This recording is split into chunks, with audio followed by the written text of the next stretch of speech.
It's my pleasure tonight to introduce Jim Oberg. Jim and I go back a couple of decades. I once tried to get him hired over at NASA, but they didn't like that idea too much. That was about 25 years ago, I think. And Jim has been at JSC. He worked at JSC for 22 years, beginning in 1975 through 1997. And since then, he expanded his part-time writing activities into full-time freelance journalism and other kinds of writing activities. And by the way, he will have a few books here tonight that he'll be selling and autographing if anybody is interested in them. And besides all of the books and magazine articles that no doubt you've seen, he's been the NBC News space person since 2003. Jim goes back quite a ways, even before me, to the 1950s. He actually remembers it. And that's really what captured his interest originally. He's been a pioneering space secret sleuth about it. I think your first book was in 1980 or 79. And that's what first introduced me to you. And he tells me that he never expected to live long enough to actually travel to the great secret Russian space facilities without being shot at. But now they consider him a friend and ally. So, of course, they consider a lot of us allies, as long as we have seats on Soyuzes. Jim has been to Baikonur a number of times. He has led some tour groups there. From the American Museum of Natural History, New York.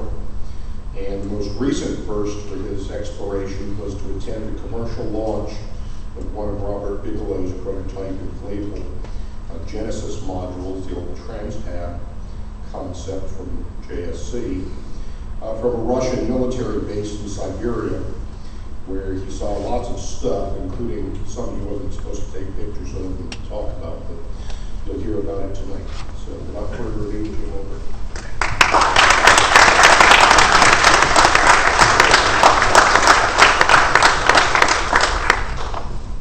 Thank you for inviting me, and happy to be here to share some of the things we found out, things that some we were meant to find out, some things we weren't. Nothing too serious.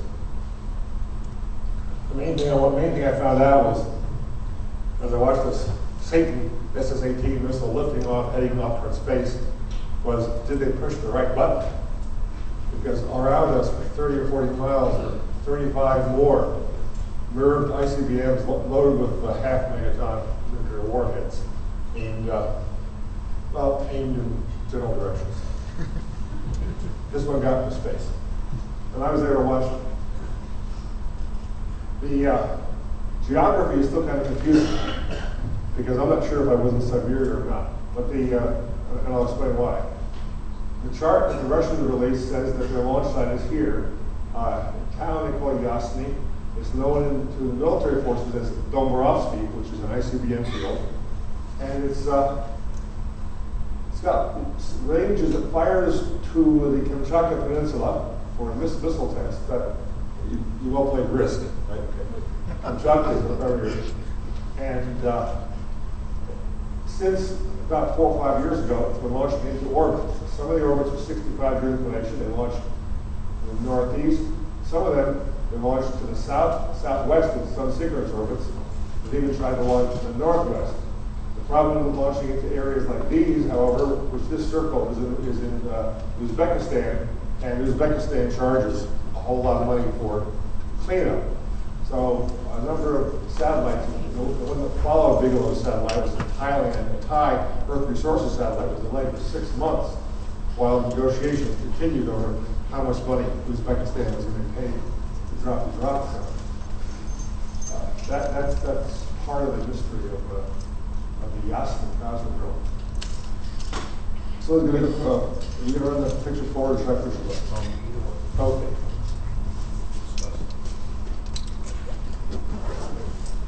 The launch site basically is located in Orenburg province. Orenburg is one of these cities on the just on the east side of the Ural Mountains.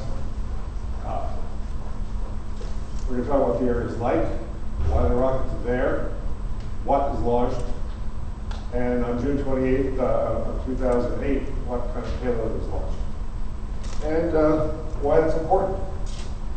And lastly, of course, why it's interesting. As to why it was Siberia or not, here's the funny thing.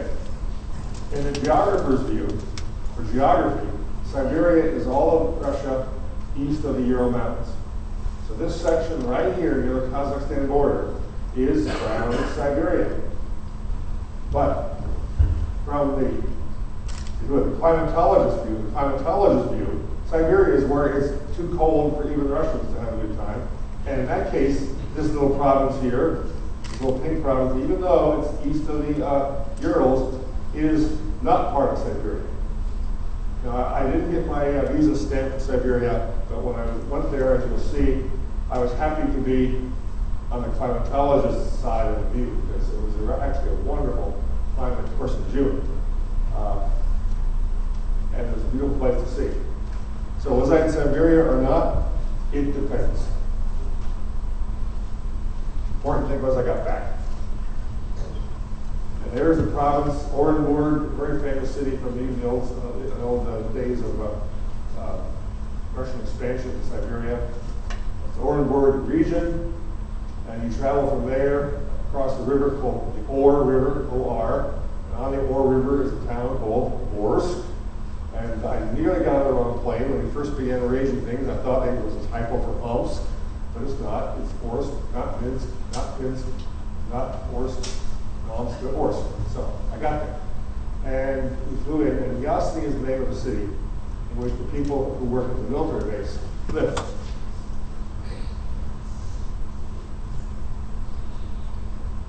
Now, maps like these showing all of the missile bases around Yasniy, the town of Yasniy right here, which is closer to the main city. The main city there is Dombarovskiy, and that's the name that the area is known to the U.S. military. And here's Wing 3, Wing 2, Wing 1. Each dot of different colors is a silo carrying RS-20 ICBM. And maps like these I did not carry with me. And first, it's good manners, and it's just practical. You assume someone is going to look. I've been with many of my clients to Russia, and I know what Moscow rules mean, and it's not just the old days of the Cold War. Nowadays, with commercial issues involved, they're even more. They spy on Western visitors even more. With all the money now flowing over there, they're even more interested in what you have in your laptop.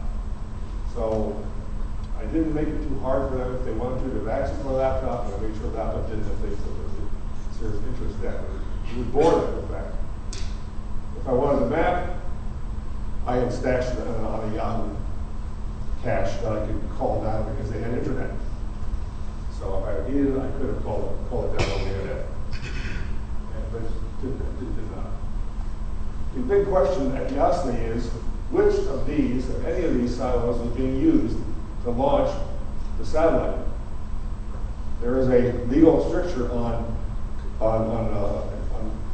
strategic weapons. It says that you will not co-locate cosmodromes and military missile bases. The Russians got away with that by co-locating the satellite launch pad and the missile base, but it's not calling it a cosmodrome. It's not a cosmodrome. It's a military missile base that occasionally launches satellites. They got away with it. So we fly into Orsk, not Omsk. Getting off the plane into the aircraft, it was a charter flight from Moscow. Bigelow and his staff were on it, as well as the people who run the commercial program. And it's a group called Cosmotras. Cosmotras is headquartered in Ukraine, where they build this missile. And about 10 years ago, they began commercially launching satellites on modifications of the missile. Things are different down there. First, this doesn't look like Siberia, but this is the area around the airport. And it's quite pleasant. We'll see a very pleasant climate. Driving outside the airport, again, realizing we're in a real culture shock here. There wasn't a single neon sign for 20 miles. No gas stations, no motels. anything else you expect outside of an American airport, European airport, anything. The airport's way south of town, and you can take a bus to town and look for accommodation there. But for us, we were heading across the Ore River, it's a Horst, and past the forest here. The drive was a nice, well-paved 2-lane road with real rich pastures, tall grass, open range. And it wasn't like at all like you expect when you think of Siberia or when you think of Dr. Zhivago. So it was quite nice. On the way, and this is a Japanese-built van, so the driver really is on the right-hand side. I had the odometer in view, so I was able just to keep track of all the turns by the odometer. And later on, using Google Earth, which I didn't have copies of it either, was able to do the whole step from Horst down and over to Yasniy on the direct route. They thought it was cute. Part of the fun is you do this stuff out in the open. The other part of the fun is you're 6'8". And there's a rule, those two things combined to say, hey, that's cute. 2 meters 5. 2 meters 5. A din centimeter vyšší Piotr Velikому. 1 centimeter taller than Peter the Great. And as we're heading through there, we see a lot of worn out checkpoints and guard shacks. And we just drive right through. And I was wondering how many nuclear weapons are we driving past, or how are they guarded? We found out. Approaching the city of Yasniy from the south, we saw a mesa on the northern horizon. And a mesa is a very handy, a nice piece of topography for Arizona or New Mexico or West Texas. But this wasn't that kind of a landform. We got closer and found out that the mesa was actually artificial tailings, a dump of dirt being dug out from somewhere else. And it is a humongous mesa because they've been digging dirt there for a long time. Not missile silos, but manganese and aluminum and asbestos. Primarily, it's the biggest open pit asbestos mine in the world. And it's located there at the town of Yasniy.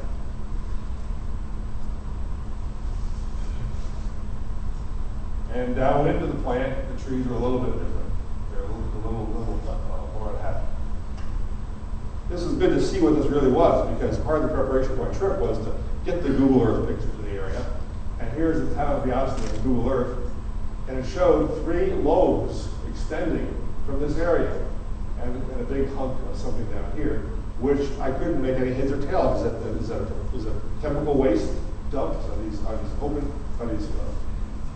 liquid holding ponds of some size? Well, a higher resolution version of the Google Earth does show, in fact, that it is an open pit mine. And down to the south end is all the dirt they've been digging out of it. And this is the mesa we saw coming up the road from the south. We're talking here something that's miles long. And they've been digging in these areas since the 1930s. And there were implications for our trips from that. Once we got into Yasniy, welcome to Yasniy, we drove down the street of a very prosperous looking town. I've seen a lot of towns in Russia, and I've seen prosperous ones, and I've seen ones that aren't. And this one was more than just a show town, because even off the street, the buildings looked pretty good. The town crest, the flag, indicated there were other things they were doing, though, besides digging asbestos. This is the crest, the flag of the town. It shows 3 arrows and 3 missile silos. They wouldn't explain it otherwise, but it's pretty clear that it's not just asbestos that gives the town its prosperity, it's a missile base.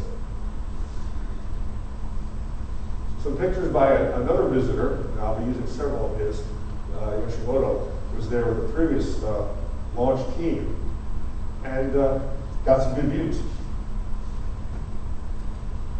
Drove by, we drove to town several times. I just had my hand out the window of the camera and the wrist strap on and just taking pictures on the way by. This one happened to be the town museum, and they were stopped. If I ever get back, I'll like to go in there, or better yet, guess someone else goes there and they didn't go in there to ask about it. Just more scenes of life. I didn't take these pictures, but everything I saw confirmed the pictures are good. One place we drove by, and here I am, my shot again, taking pictures out the window. Off in that corner of the square in front of this movie theater was a statue. I blew it up here, and I couldn't quite make out the figure, but there's a bald head and a goatee. And I figure it's just a leftover of old Dnepr. Because as we drove through the area from the airport, we kept seeing all the old communist era road signs, road names, Komsomolskaya Street, Young Communist Street, and October Street, and all that, all the street names that used to be there during the Soviet time. They haven't gotten around to de-Sovietization here at all. So having Lenin out there in front, who cares?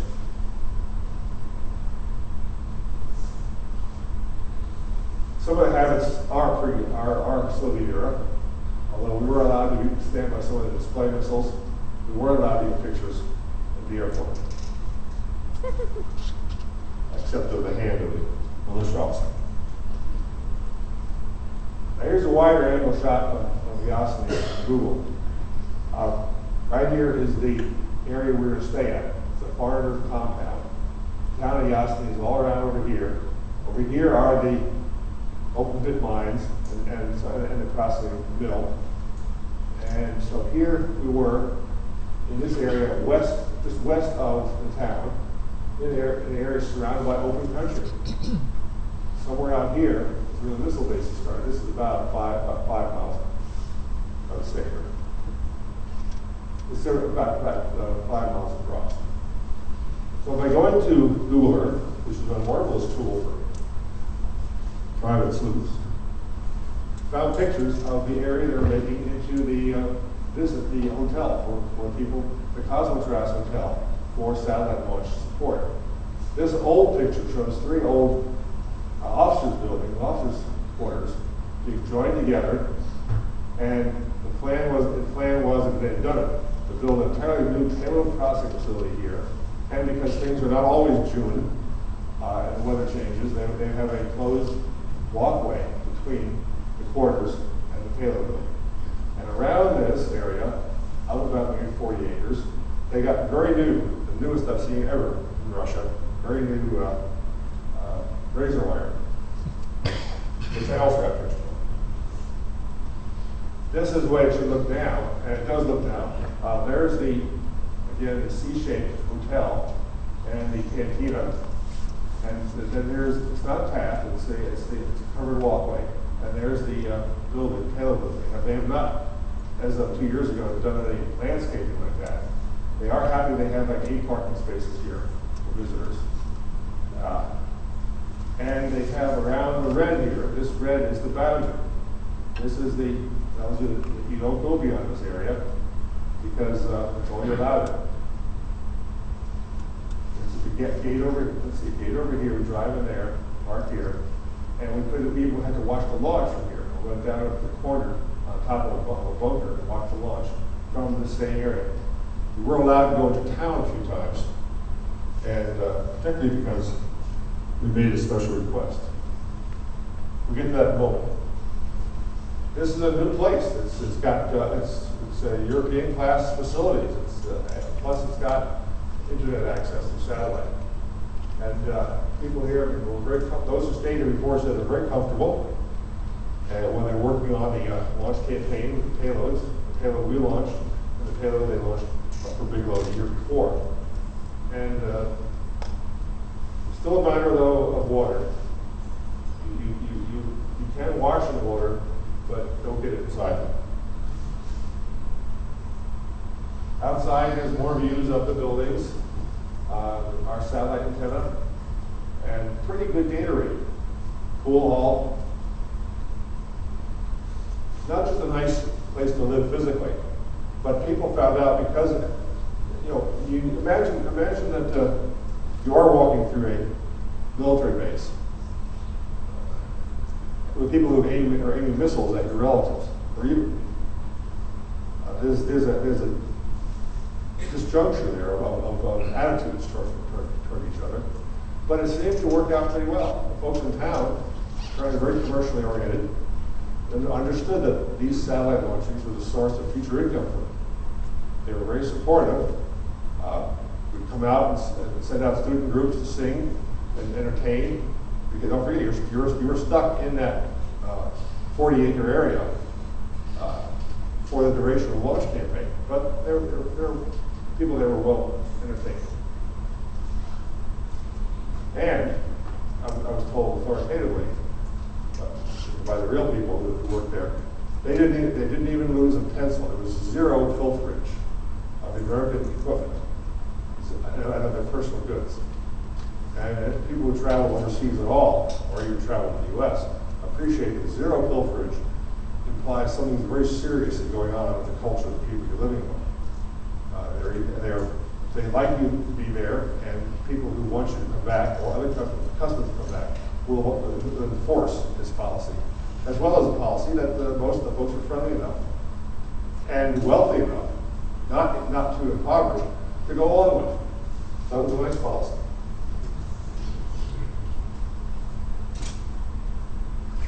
I don't know how far the food was imported from. All the food from Bigelow that we had during campaigns there was brought over from Moscow, or caught, fish caught in the river there, you shouldn't have touched. But this was good stuff. It was repetitively, the Americans said, they would just basically go through a 6-day cycle of food and start over again. But not bad. The outside view of the satellite processing building, you can see it is literally just been completed when I was there. It's been completed the year before, actually, for the first satellite. Inside the building, processing. Part of the issue of ITAR was that the satellite was protected, and there were materials that the Russians were not supposed to see. Those materials were in locked areas. And as far as the Bigelow folks were able to find out, those locked areas were not violated. Now, whether they were violated somewhere else, violated very cleverly, can't say. But the policy toward Bigelow's team was that the Cosmotrust, the company sponsoring the launch and being paid for the launch, was to make it clear that they were going to make their customers happy. There's that long walkway, the corridor, the weatherproof corridor between the living quarters and the processing. And there is the boundary. An old watchtower from the old military days, and some very, very fresh razor wire. Most of the barbed wire Viking boards, they're almost just a shell. It's too loose. Even when they put a fence up, a chicken wire fence, like around the water crossing plant at the Proton area, was put up for the Westerners. The fence only goes down to like 18 inches off the ground. So it's mostly, they say, to keep chemicals out, which really you have to do. Here, they said the fences would be better to keep the wolves out. But it did a good job of keeping all the visitors in. And I made a couple checks and found out that it really was effective boundary. Here's the edge of the boundary with the sign that says "Stoi zapretная zona," which is actually facing outside, telling people outside not to come in. So maybe the fence was to protect us. I don't know, from literate wolves. But the picture up top there I got by holding the camera over the fence. And the front gate saying the same sign was there. You'll see this sign a lot. Apparently they manufacture lots of those signs. And as I got back from the fence area, there's the front the exit, drive out. There's the dog and the watchman. Both of them actually very friendly. And I did not get the impression I got from all the Russians I've been there that we were being treated as guests and profitable guests, but still guests. Now, other Americans that might come to the area in the past had been treated differently. And we noticed in some areas that there are concrete revetments that had been since then had trees growing around. These revetments were actually prepared when this was a serious military base, prepared for mobile SAM missile batteries in the event of either American spy planes or hostile vehicles. Whether or not U-2s ever got anywhere near this area, I never found out. And they hadn't built a base here before the time U-2s were flying. But they clearly had air defense in mind. And these concrete revetments were leftovers from those mobile units. All right, near one of the corners of the fences, but still close to the wire, was a very nice little barbecue park under a very nice pavilion with some Afghan war surplus camouflage, which is kind of surprising to see them using it as camouflage in a very lush environment. The camouflage they used for their regular real stuff was handmade, which is quite clever way of the camouflage here is regular netting with just green and different colors of green strips of plastic which are cut and woven through the nets and creating a netting that can be tossed over things you have to confuse whoever's trying to find it. But it's quite a low tech but effective optical camouflage. You want to see a piece? Well, didn't bring it with me, but yes, I did bring a piece of something. Next question was, here we are in the compound, and there's a rocket launch going on somewhere nearby. How nearby? From the roof of the main compound, they said here on the horizon is the tower for the launch pad. So where is the silo? This is a picture they released to us of the silo with the hatch open. Remember that shape that was on the flag of Yasniy? The silo door. 3 silo doors. The tower was built for the commercial satellite launch. They don't normally have towers around any other military pads, and I can verify that from a few examples. So up here on the roof, at least we can see the pad. Now, where is it on the map? Here we go, up the roof. No door at the bottom, no lock. So up we go. And try to find out what is the declination for Orsk, please. Well, I looked it up before I came and got myself a good heading in the direction of the pad. So I had a vector. The question was, based on the Google picture of Yasniy, compound, the open pit mines, compound, the direction toward the pads, it did in fact point toward one pad on the map I had. But whether or not it was that pad or something behind it, we couldn't tell. I did find out the range on launch day, but we'll get that in a minute.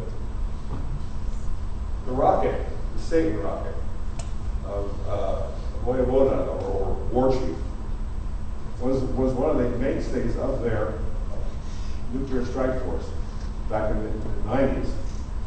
There were a lot of bases for it. A lot of them have been dismantled. We are still at Dombarovskiy. We dismantled some, but Dombarovskiy still has 52 for discharge SS-18s, not SS-12, sorry, SS-18s. And it's one of only two bases that have SS-18s. And it's right here on the edge of Kazakhstan, and as I found out, somewhere near the edge of Siberia. The way it works is kind of fun to watch, both in simulations and in video. And it's a pop-up where it's launched and ignites in midair. What happens is they fire a gas canister in the can. The rocket, it's a missile in a can. And the can can be inserted into a silo that's been used only a few hours before, because it's got all the hookups on the outside of the can. While this missile is in the can, horizontally being stored. Just check in with a patch panel as to the status of it, and it's fueled with hypergolics, and it stays fueled for 10, 15, 20 years with those same hypergolics. Just check the quality, do sampling, and verify that it's still good to go. The launch occurs by firing a charged gas generator under a push platform. The push platform lofts the missile into the air, and then the push platform flies off to the side. And the missile is hanging there, basically in midair, then fires and does its thing. So the pad itself, the can, and the silo is not particularly damaged by launching one of these. Watching this little platform fire off to the side is something that you can see in some of these pictures. I'll show you some of them. And it puzzled me for a while. So what was going on? Was there some section of the rocket heading off its own direction? No, it was moving aside. Why move aside? Well, it said, one engineer told me one of our early tests, we just fired up there, engines fired, you got thrust through the pad, through the platform back into the cement, and it bounced back. Bounced back and actually recontacted the missile. And they decided that was something they wanted to avoid, so they now fly it off the side. It doesn't detract the payload of the rocket particularly, so it works. It's a nice Russian solution. How would Lockheed or Martin Marietta solve that? Probably have designed it on a tether, perhaps, or they would have found us a very clever way of doing it that would have been probably a lot more expensive and maybe a lot less reliable. The missile was being made, this missile and the commercial satellite version comes from a factory in Dnepr. It's all packaged up together. It's a town in Ukraine, a big city in Ukraine, where ICBMs are manufactured since the 1950s. There was a design bureau there under a guy named Yasniy, who was building a military missile in competition with Sergei Korolev in the late 50s. And it was Yangel's missile that led to the major missiles that the Soviets had, because Yangel used hypergolic propellants, so you could store it and fire it quickly.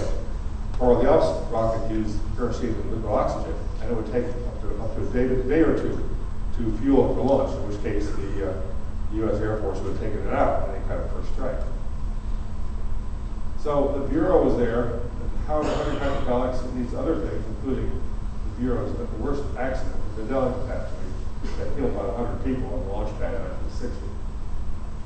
They built a number of different rockets, and then in the early 1990s, with the collapse of the Soviet Union, they had nobody to sell the rockets to. They still had rockets that the Russian government owned in the missile base, so they could do servicing for them, and they could build a few more missiles for Russia. But they wanted to sell the rockets commercially. It helped a great deal with the factory manager of the plant, of the southern plant, became president of Ukraine. So that when some of the engineers there said, let's try and go capitalist, let's commercialize our rocket and launch satellites, the president of Ukraine was a willing participant. They would take missiles retired from alert duty to launch satellites and to get money for money. They wouldn't launch satellites for food, they would launch them for money, but then use the money for food. Pictures of Dnepr. We've got better ones from Google. Google didn't have very good pictures. So I went to some ground truth shots. This was taken by that Japanese engineer who'd been with the earlier launch team. And only after we got these pictures together did the Google images suddenly get a whole lot better, and by coincidence, because Google was just getting better pictures. And we had this overhead shot of the plant, the buildings, and there's the missile lying on the ground, and here's a picture from the ground of the missile. Yes, shadow. This building back here is a little L. You can see is this building here. So suddenly we have shots from Google Earth that have resolutions of on the order of half a meter. Pretty good pictures for commercial observation satellites. But no, I didn't take these pictures with me to Dombarovskiy. So the Cosmotrat's plan was to sell launches. And this is their flag.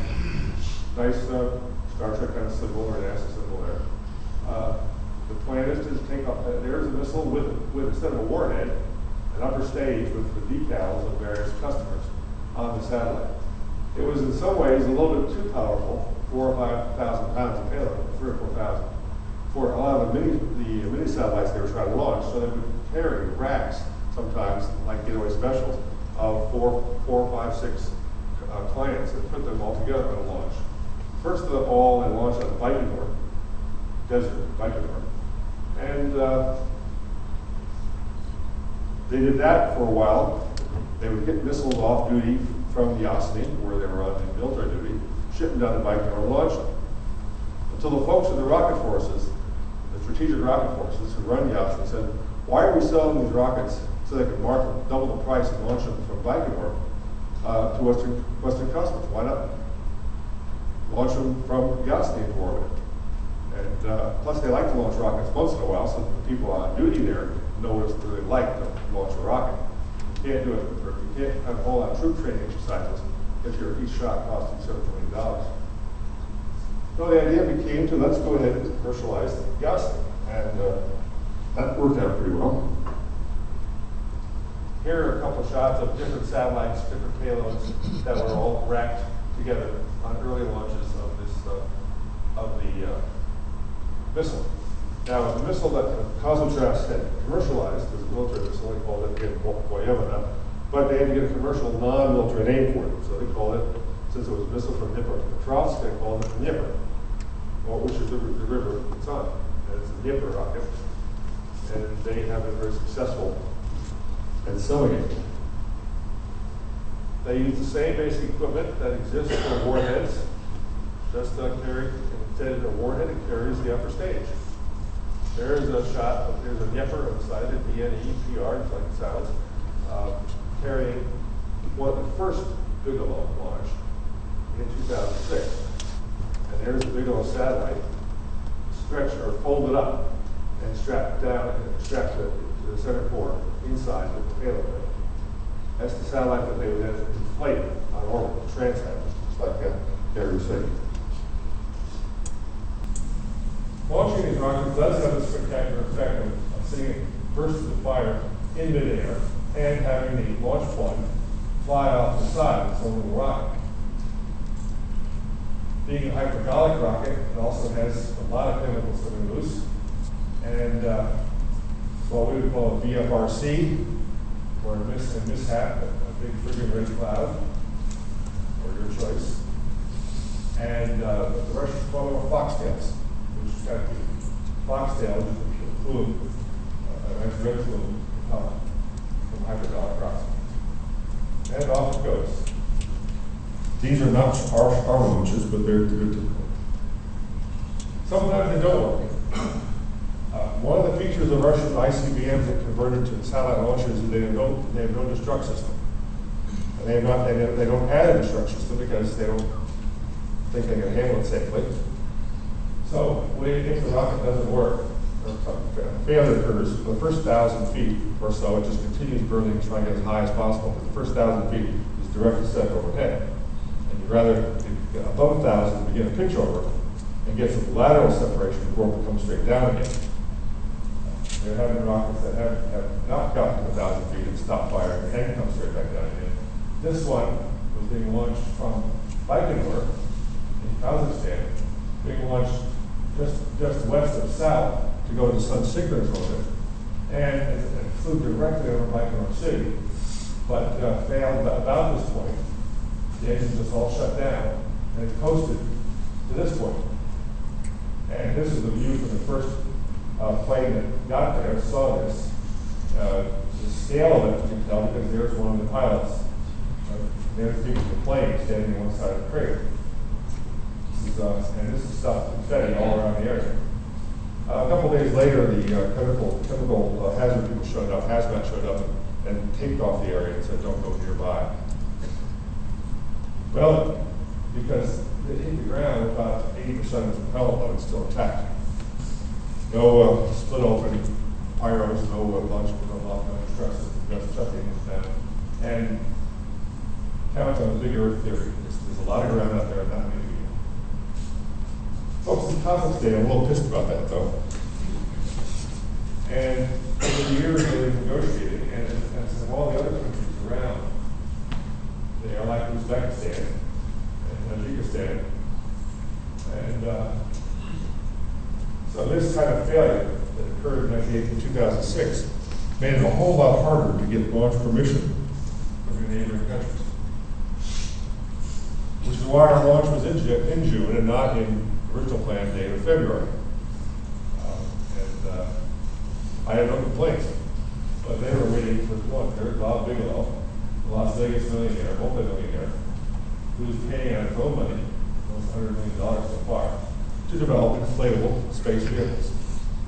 And Bob's a real interesting guy, and I really wish him well, because he has the kind of leadership and the kind of team that can really do it. And they have 2 payloads in orbit, and they're still up there, just doing duration testing now. Holding pressure, holding temperature, pretty stable. Even though they bought a lot of parts at Home Depot, they have 2 operating payloads. There's a lot of redundancy. And there were several levels of redundancy that were needed because several of the primary systems did malfunction, but they had backup systems that worked fine. So they are, that night after launch, I gave Bob his own genuine, why yes, I'm a rocket scientist t-shirt.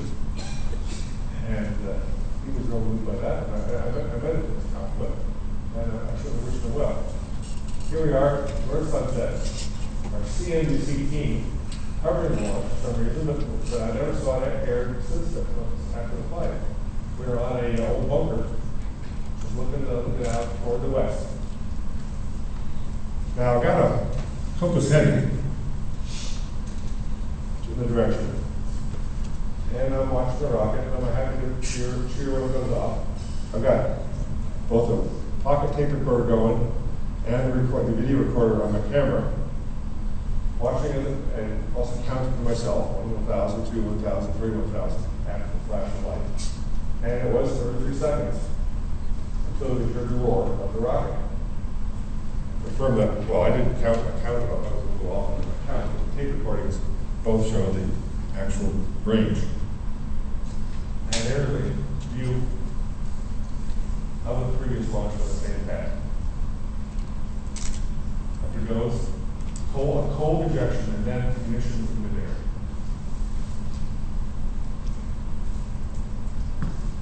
So being about 6 or 7 miles away, it was not a spectacular launch. I guess we were spoiled by shuttle. Some of us by Saturn V's. Yeah.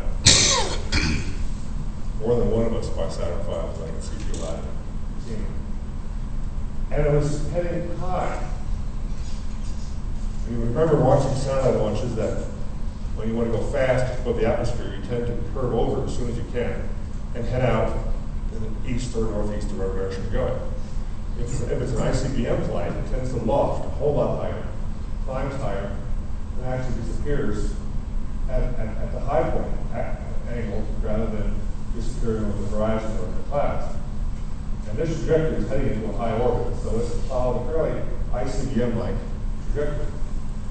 I was watching that, and again, not hoping that they had pushed the right button, which they had. Back at Mission Control, or at least Bigelow Mission Control, in front of the hotel, we're waiting for tracking Washington launch, data on the launch, and reporting the ascent. We had some of Bigelow talking to his people back in Las Vegas. Mike Gold, who's Bigelow's chief counsel at Washington, D.C., Mike quoted a lot, saying a bunch of things about space commercialization. He's got a cool head. And some of the chief engineering people would help the launch campaign. So, beautiful, late evening, 9:30 p.m., mild wind in June. Once the launch was confirmed, the Russian in charge was happy to grab tiny Mike Gold and lift the Bugle Bear and lift him up. The fun was when the tiny Mike Gold lifted the Russian up. And we thought he too had gotten a good launch from the rocket.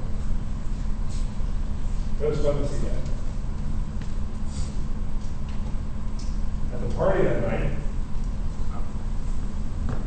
Here's Bigelow again with the chief official for Alcatraz. They got the data of essentially zero eccentricity. This missile hit the cutoff just where they promised it would. Good for Bigelow. As a target for the missile, I was less pleased with its accuracy. But it's okay, because so far it's being used commercially. It's like so many missiles, built for other purposes and now being used for peaceful exploration. Now we didn't see a lot, and you notice no one at the party was in uniform. What we didn't see was the people who actually launched the missile. And these are a set of shots of what they look like for a missile launch not long ago in winter. Not our launch, but same people in the same location. First of all, scientists Soy, Azad, Dnepr, now we've seen that before. Only this time, it's us stay out. Because this is the control bunkers for the military missiles. A lot of underground bunkers, based upon the air shafts, and there's a shot with a snowy surface right there, and the ladder down into the underground, where most of the work goes on in summer or winter that we don't see. And enemy missiles, our missiles, wouldn't be able to dig out. There are some shots of the tunnels, underground tunnels, from this Russian TV. Actually, an Oberg TV channel had a special show on one of the missile launches there, which is not shown in Moscow. But someone showed me a copy. There's a guy coming down from outside, coming down the ladder, and running along tunnels that connect all the facilities. Before they launch, they do something very bizarre. They get the priest to bless the rocket. This happens at Bigelow as well.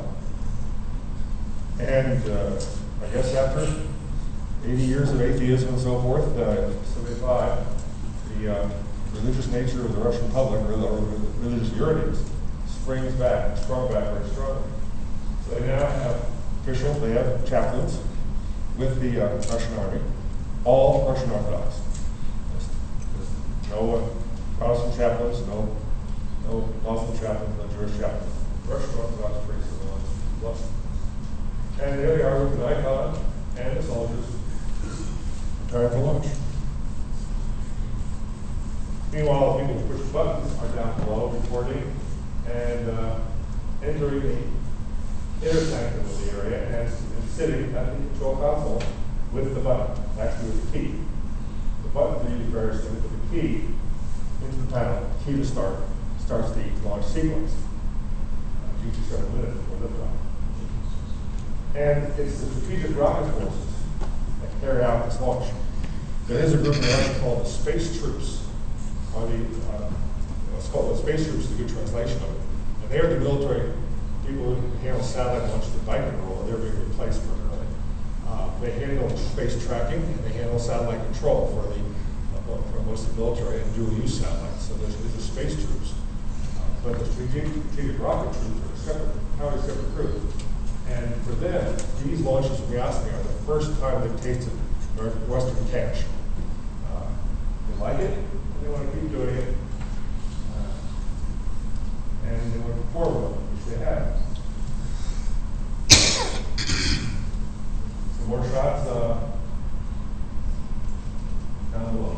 Doors closing, don't come here, and there are people who stand a lot closer to launch than we do. Now, a few words on what went up on the Bigelow launch. What went up was a wrapped payload of fabric around the central core. When inflated, it looked about this size. You can use a normal person size, but not me for scale.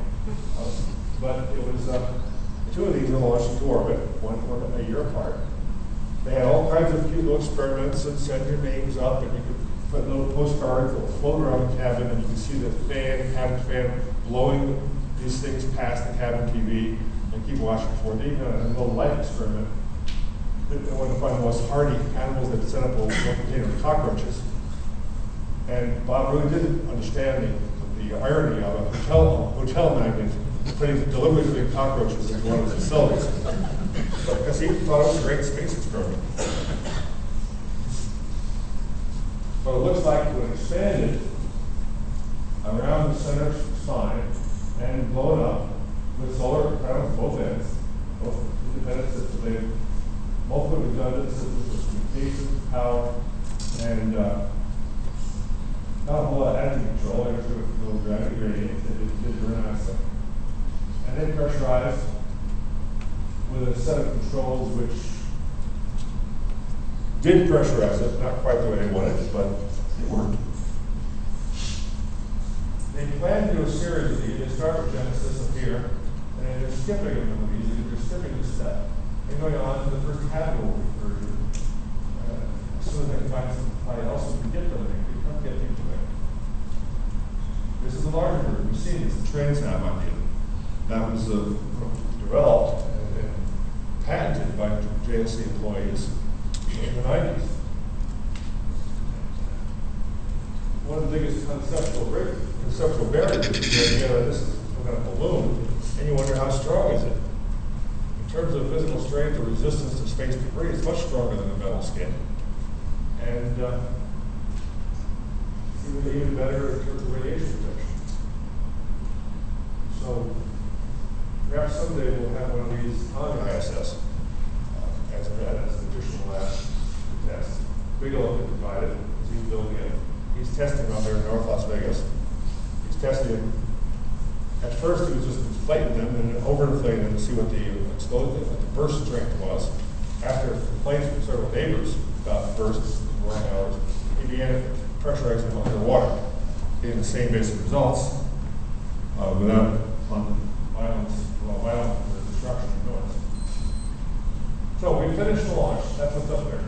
Now we're going to go home. From our compound, the route back to the town is in this direction. But on the way back, since there no longer was an armed missile along the road, we took a left turn. We took a turn toward the missile base. Aha! Because driving, here's the Google map area, from where we started. We drive, let's see. There's pad 1-1 is the pad that they launched the truck, pad 1-1. And we drove along the road, and I was with the director of the contractor program. I was in Bigelow's car in the front seat. They were all celebrating. I asked if I take some pictures, and they said, sure. And then after a while, I said, maybe not. So about here, I erased the pictures in front of them. And had that one camera, and I was not going to mess around at that point, because they tossed me out. So we're driving along the missile area. As we're going, the director said he used to work there. In fact, the director of the program, as they read off the missile success, they said, this is a missile that was commissioned in 1989. And the engineer who signed off on it was now the director of the Cosmotras. He worked there. He worked there for many, many years. And he pointed out, I turned back over here, he said, back over here is a maintenance facility. You can barely see it, no pictures. And we spent many, many years working there. And as we approached up this way on the road, he said, oh, by the way, no pictures here. We're going to pass within 100 meters of an armed silo. And we passed, you can see that the security was based on multiple rings of barbed wire, and the fact that there was nothing on the surface at all anywhere near it except the barbed wire. In fact, going on to that base, going on to the military area, all we saw was just one sign that said, "Positive, you're now on the base." No checkpoints, no barbed wire, nothing at this point. On the other hand, there's the sign at the bottom by it. The security is around each of the silos. And there at the top, one shot, I took that top of the peak. And then if you're driving in the middle of a steppe or Siberia or wherever, you're driving right down the middle of an utterly empty area in a 4-lane thick gravel road. That goes very straight. And you really can say that we're not just alone on this road. There are things off to the left and right. that we can't quite see. What we couldn't see were mobile missiles being moved into launch pads and set up, and serviced, taken out, worked on, and necessarily reloaded. There's a couple shots of artist concept of how they would be reloading missiles in a can with military vehicles loading. From above, the shots show where the pad is. Because here's the area where the transport vehicles come up, park, and turn around and leave. So you have your pad area here, or you find out where the cars go. Over here, there's the pad, right there. That's where the trucks get to. And around the pad are about 6 layers of barbed wire. Some controlled by dogs, some by, and some extra barbed wire. These are not pads that launched from. Google Earth did not have high resolution of that area, but other areas showed what they were like. That's where the security was. And underground, presumably from these little surface buildings here, which is access to the tunnel system. Those tunnels would go for miles and connect back and forth. Now, why was the Dnepr was so cheap? Why was it so cheap? First, the hardware had no further inherent value. It was going to be scrapped. It was designed to last for years with minimal maintenance. Whenever a military missile in the U.S. is converted into a commercial launch, it's sent to a special facility in Utah, taken apart. Every piece is checked, and it's put back together and tested. It's an extremely labor-intensive process. At the Dnepr facility, if you plug in some leads, check to see a couple of parameters and say, okay, it's good to go. It's not an upgraded variant of military missile. It is one, an online military missile. And this is important because the Russians would like to test those missiles once in a while, make sure that the ones with the warheads on will work if they want them to. Putin can't really sleep well at night unless he's got a button nearby to kill 30 million Americans and guarantee that. The problem they're having now is that their new replacement missiles, like the Bigelow being launched, are causing UFO panics in Norway and they spiral out of control. But they're only working about half the time.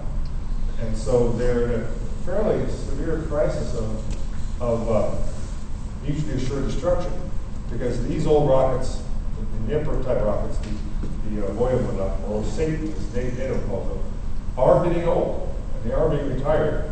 And how do you extend their lifetimes? Well, fly a few of the older ones, see if they work fine. So our commercial satellite launchers are doing their lifetime extension testing for them. And that's a bargain with them. They want to launch rockets for crew training. They need to launch it for lifetime extension verification. And the diversion program did have top-level support in the Ukraine.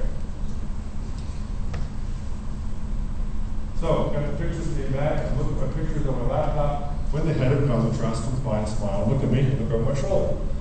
And being a nice guest and sitting and having been treated very well, I sat there and turned the screen and showed him all my pictures. Outside being nice, he didn't have to ask. He was always smiling. He probably had to tell somebody about what I'd taken pictures of, and I didn't know how much else. I'm not going to mess around too much. And as they say, don't go for eat. It was a good trip. I hope to go back. In a bigger picture, the idea of using these military missiles, these weapons of mass destruction, for peaceful purposes, has got to be one of the most biblical conversions of swords into plowshares that we've ever seen. It's a question that we as missile people, as rocket people, are always asked. Well, your technology was developed to kill people. V2 is the foundation of rockets. We have really nothing to apologize for in terms of the rockets turned to V2. For several thousand people killed at the far end, and more thousands killed in the factories. It's still, by all accounts, quite short in World War II by 6 months by bankrupting the Third Reich. taking up enough aluminum to build 18,000 interceptor plane aircraft and fuel alcohol to fly a lot of wonder weapons that never got built because of the V2. Blessedly, but unfortunately not zero efficiency killing machine. Blessedly, very poor efficiency killing machine. And I did World War II lasting another 6 months with unimaginable horror. V2, thank you very much for convincing Hitler to do something really, really stupid. And military missiles since then, built in anger, built to be used in anger, haven't fired with their big warheads. So, military.